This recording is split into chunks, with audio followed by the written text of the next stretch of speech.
So this is really difficult. Yeah. And at the time, I felt like 10 seconds was completely disproportionate to the advantage he had seemingly gained.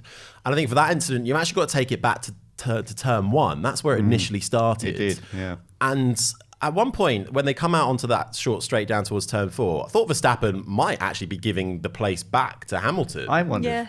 Yeah. He clearly didn't because he broke so late for the next corner.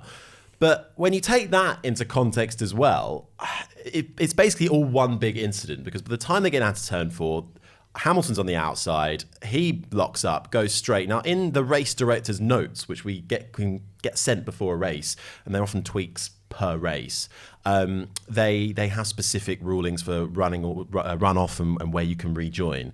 And this was perfect case in point. So Hamilton locked up and went so far into that runoff, he went past a little painted line, which means if you go past that line, you now have to cut back through the very, very thin bit of road that sort of snakes back just before you come into the right-hander of turn 6. And if you're Max Verstappen, though, where you still make the corner, but he ran deep, went all 4 wheels off, but still turned in, he is then within his rights to come back into that corner. He doesn't have to take the runoff area, he doesn't have to cut the grass. So they both run deep either way.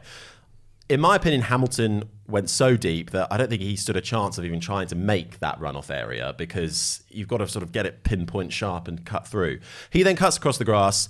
I think he loses a bit of time in doing that, but Verstappen also loses time by rejoining on the exit of 4, which balks George Russell, who then has to go off wide on the exit. So that really annoys George Russell. I think on reflection, with Hamilton rejoining, and as you say, he didn't lift off massively. I think if he'd lifted off a bit more, he might have got away with it. I think a 5-second penalty might have been slightly more appropriate.